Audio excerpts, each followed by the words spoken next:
Owners డబ్బుతోటి జీతగాళ్ళు జల్సాలు చేయొచ్చా? చేస్తే అది కరెక్టేనా? ఆ జల్సాలకు విజయోత్సవాలు అని పేరు పెట్టుకుంటే ఓకేనా? ఈ టాపిక్ ఎందుకనంటే నిన్ననే రేవంత్ రెడ్డి సర్కారు విజయోత్సవాలు ముగించుకుంది. విజయోత్సవాలకు 10 కోట్ల పైగానే ఖర్చు పెట్టినట్టు సమాచారం. ఎందుకు విజయోత్సవాలు అంటే వాళ్ళ పాలనకు 1 ఇయర్ పూర్తయింది. ఈ ఏడాది పాలనలో గత సర్కారు చేయని పనులన్నీ మేము చేశాము అని చెప్పుకోవడానికి. అసలు సర్కారు ఉన్నదే పని చేయడానికి కదా.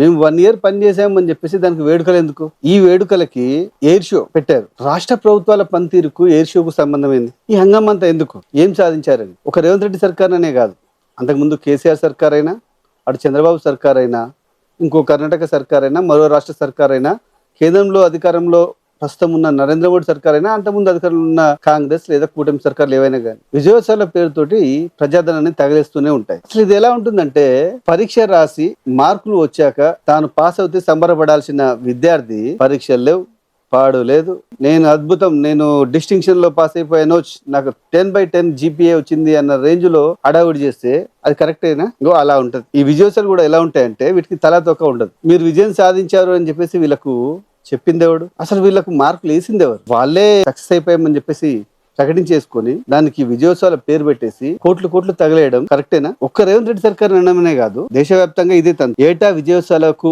ఇతర కార్యక్రమాలకు రాష్ట్ర ప్రభుత్వాలు తగలెట్టే ప్రజాధనం ఎంతో తెలుసా? దాదాపు 3,000 కోట్ల పైనే. ఇక వీటికి తోడు సీఎం జిల్లాల పర్యటనకు పోయినప్పుడల్లా, లేదా అధికార పార్టీల ప్లీనరీలో, మహానాడులో, వార్షిక ఉత్సవాల్లో జరిగినా కూడా వాడేదంతా ప్రజాస్వామ్యం. ఏర్పాట్లకి, బస్సులకి, పోలీసులకి, విద్యుత్ వ్యవస్థకి, ప్రకటనలకి, ఇలా చెప్పుకుంటూ పోతే ఆఖరికి పోలీసుల దాకా ప్రతి దానికి వాడే డబ్బు జనం సొమ్మే. ఇవన్నీ లెక్కేసుకుంటే దేశవ్యాప్తంగా దాదాపు 10,000 కోట్ల పైమాట ప్రతి ఏడాది ఖర్చు చేస్తున్నాయి పార్టీలు. పరిపాలన అనేది కార్యనిర్వాహక సేవ.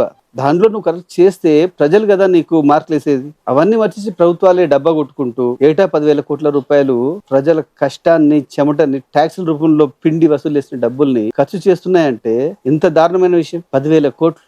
దేశంలో సరైన విద్యా వ్యవస్థ లేదు, సరైన ఆరోగ్య వ్యవస్థ లేదు, దాని మీద ప్రభుత్వాలకు సోయి లేదు. 10,000 కోట్లు పెడితే దేశంలో చదువుకుంటున్న ప్రతి పిల్లాడికి స్కాలర్షిప్ ఇవ్వచ్చు. అదే డబ్బులు రీసెర్చ్ మీద పెడితే దేశం పేరు ఎక్కడికో పోతుంది. మొన్న నిమిషంగా కరోనా లాంటి వ్యాధులు వస్తే మందులు దిక్కులేని పరిస్థితి. ఇదేను ప్రైవేట్ వ్యవస్థ కబలిస్తుంది. తిండి ఉన్నా లేకపోయినా కూడా హెల్త్ ఇన్సూరెన్స్ తీసుకోవాల్సిన దుస్థితికి వచ్చాం. ప్రజల సంపాదించిన దాంట్లో 100% లాగేసుకుంటున్నారు. ఇట్లా ఏటా ఖర్చు పెట్టే 10,000 కోట్లు ఏదో ఒక విద్యారంగం, ఒక ఆరోగ్య శాఖ మీద పెడితే కోట్లాది మంది ప్రజలకు ఉపయోగపడుతుంది, పేద ప్రజలకు ఎంతో మందికి ఉపయోగపడుతుంది. మరి ఈ సో ఎందుకు ప్రభుత్వాలకు లేదు? అధికారంలో వచ్చిందే ప్రజాసేవ చేయడానికి అని చెప్తారు. ప్రజాసేవ అంటే ప్రజల సొమ్మును ఖర్చు చేయడమా? కాదు కదా. మరి వీళ్ళని అడిగేది ఎవరు? వీళ్ళ ఈ ఆగడాలకు అడ్డుకట్ట వేసేది ఎవరు? వీళ్ళ విజయోత్సవాల భారాన్ని ప్రజలు ఎందుకు మోయాలి? ఈ ప్రశ్నించే అధికారం ఒక న్యాయ వ్యవస్థకే ఉంది.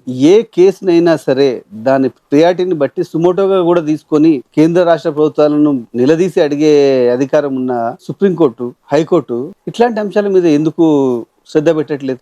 1000 కేసులో తీర్పు ఇచ్చిన దానికంటే ఇట్లాంటి దుబారాను ఆపేందుకు ఒక్క తీర్పు ఇస్తే దేశం బాగుపడడంలో న్యాయ వ్యవస్థ కీలకమైన పాత్ర పోషిస్తుంది. మరి ఈ మన గోడు న్యాయ వ్యవస్థకు చేరేది, ఎగ్జిక్యూటివ్ వ్యవస్థ ఆగడాలకు అడ్డుకట్ట పడేది ఎప్పుడు? మీరేమనుకుంటున్నారు? నేను అడిగిన దాంట్లో తప్పేమైనా ఉందా?